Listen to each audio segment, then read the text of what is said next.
aad baan idinku mahadnaqayaa shacbiga maanta halkan ballaaran ee isugu yimid ee muujiyey cududoodii ee muujiyey maanta inuu waddani yahay xisbigii ummaddani rabtay xisbigii isbeddeldoonka ahaa xisbigii horumarka inoo keenayey xisbigii qabyaaladda diiday xibsigii diiday in layna kala qaybiyo in qoobqoob laynagu xidho in cadaaladdarra laynagu wado waxaan walaalayaal idin leenahay haddaannu nahay reer waddani cadaalad baannu idiin keenaynaa somalilan midaysan ayaannu walaal ballan ku qaadaynaa somalilan urursan oo nin kastaaba iska dhex arko oo ummadda u siman ayaannu idiin keenaynaa somalilan maanta reeraha deggan oo dhammi midaysan yihiin oon laydinkala qaybin baannu idiin keenaynaa waxaannu walaal idiin keenaynaa xuquuqdiinnii la qaatay alaabtiinnii la boobay hantidii ummaddee la boobay ballan waxaannu walaal idinku qaadaynaa inaan dib wax dambe loo boobin wixii la boobayna aannu idiin soo celinno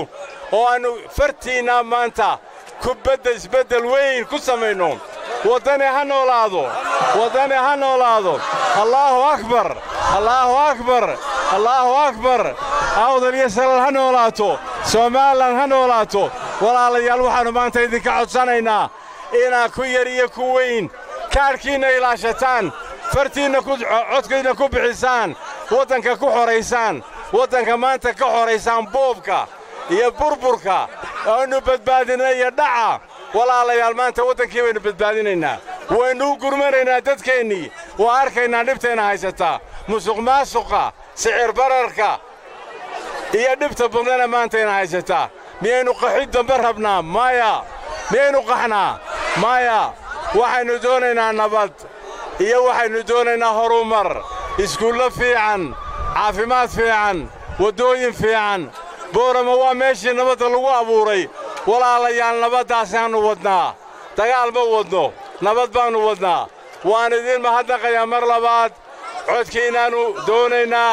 waa mahadsantihiin fartiinna ku duceeya somalilan ha noolaato somalilan ha noolaato xisbiga waddani ha guulaysto ha guulaysto walaalayaal waxaa muuqata guushii waxaynu ku waloolaynaynaa nabad barwaaqo iyo farbashush baan ku waloolaynaynaa halka ay nimanka kale ku walolaynayaan harraad iyo mashkalad waan ku noolayaa gobolka waxaa jira oo aad looga hadlayaa in kaadhan la iibsanayo waxaan aad u ognahay niman mas-uuliyiina baayac mashtara oo waaweyn oo muuse taageersan oo lacagta u isticmaala siyaasadda inay maanta u soo direen dad dhallinyaraha magaalada boorama waxay doonayaan kaadhanka iibsadaan waxay doonayaan nambarkiinna hoos u dhigaan waxay doonayaan raqiis niga dhigaan lacag lagu iibsan karo miyaynu yeelnaa war miyaynu yeelnaa war waynu diidnay soo saas ma aha waxaa jira dhallinyaro badan oo magaalada joogta wax kale uma joogaan inay ka arkeenna khalkhaliyaan dadka masaakiintaana ay qaladu sheegaan bay u joogaan waynu diidaynaa waynu ka hortegaynaa waxaynu leenahay inuu siciidyayda guruubka soo tirnay waxaan leenahay waar arrinkani waa arrin dimuqraadiyeed lacagtaadu ayayna noqonin mid ummadda burburisa ayayna noqonin lacagtaadu yayna noqonin lacag ummadda burburisa ha noqoto lacag ummadda dhista ha u isticmaalin siyaasadda lacagtaada aad ku heshay muxuu ahay cashuurdhaafka faraha badan lagu sameeyo dalka taasaan leh dhinaca kale waxaad og tihiin lughaya inaanan loo oggolayn waxaan isaga ahayn cid kale inaan jiro waxba kama soo degaan waa la xannibay dad gaaraa loo xannibay waynu ka soo horjeednaa haddaan nahay xisbiga waddanina waxaynu ku ballan qaadaynaa inaan loo furi doono dadka shacbiga si uu dhaqaalahu kor ugu soo kaco soo saas maaha waxaa kaloon aad iyo aad ugu adkaynayaa waxaad ogtihiin lowi cadde waxa ka taagan oo qof kastoo muwaadina oo gobolka ku nool salal iyo awdalba ay aad uga xun yihiin dhibaatada ka taagan lowi cadde ee lacagta doolarka laga qaadayo xisbigu wuxuu ballan qaaday inuu lacagtaa tirayo soo saas maaha soo xisbiga intaa kuma taageersanidna soo codkiinna ma siinaysaan dhaweed waxaan idiin sheegay inaad maanta dooranaysaan jiritaankiinna iyo inay dad jira aydaan noqon waxaan idiin sheegayaa sida lagu celceliyey maanta waxaan markii hore filayey inaad doorashada keliya inaad doorashada keliya aad ku xaqiijisaan jiritaankiinna laakiin kulmiya maanta wuxuu caddeeyey doorashadaba intaan la gaadhin in jiritaankiinna la tirtiro sida dadku ka wada dhawaajiyeen waxa maanta la qiray oo kulmiya isla qaatay in gobolka awdal ay yihiin dad caydha oo caantayna oo lacag lagu iibsan karo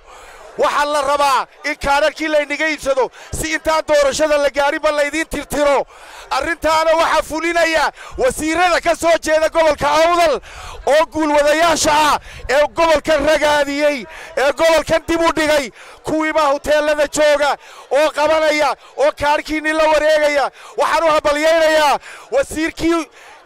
iska casilay wasiir maxamed cabdilaahi absiye oo u dul qaadan waayey sida dadkiisa loo baabiinayo ee sida dadkiisa loo tirtirayo hambaliyo maxamed cabdilaahi absiye aad baan idiin salaamayaa su'aal baan idin weydiinayaa isbeddel inaynu u diyaargarownay miyaa shiki ku jiraa isbeddel inaan u diyaargarownay miyuu shiki ku jiraa isbeddel ma doonaynaa isbeddel diyaar ma u nahay gacanteennu maanta ku jiraa waxaan idinka doonaynaa oo keliya waxa weeye si aad u xaqiijiso himiladiinna kaadhka aad isbeddelka ku samaynayso gacanta ku hayso maanta ololaa kugu socda cadowgeennu ololuu wadaa kaadhkeennu uu iibsanayaa lacagan macno lahayn baa lagu iibsanayaa taasi waa iga dardaaran ta labaad waxaan idinka markhaati ahay waddani inuu horumarka waddankeenna ka shaqaynayo raggii ka shaqayn jiray horumarka waddankeenna maanta gadaasheeda fadhiya waxaan idiin sheegayaa dhallinyaro caqabad bay nagu soo korodhay caqabaddaasi waxay tahay kulmiya kolkuu ina gaadhi waayey kaarashuu urursanayaa qofkii naftiisa iibinayow ee naftiisa mustaqbalkeeda ku khamaarayow kaarkaaga waad iibin kii kale mustaqbalkiisa doonayow kaarkaaga ha iibin waa duullimaad waa dagaal cad waa curyaamin waa cunaqabatayn waa madax qaadid la'aan waxaan hooya idiin sheegayaa inaad ka digtoonaataan kaarasha la urursanayo ee lacagta lagu guranayo lacagtii markii hore laynaga cunaqabateeyey ee layna siin waayey ee da'yarta la siin waayey ee da'yarta lagu maalgelin waayey ee duqayda lagu ixtiraami waayey ayaa maanta kaadh lagu iibsanaya war makaabaynu doorannaa aaway 6 goobood ee gobolka awdal lahaa aaway 6 goobood ee gobolka awdal lahaa way maqan yihiin qaybayna maqan inaan soo ridanaan rabnaa waxaan idiin sheegaynaa da'yartay aayihiinna ka tashada waanad salaama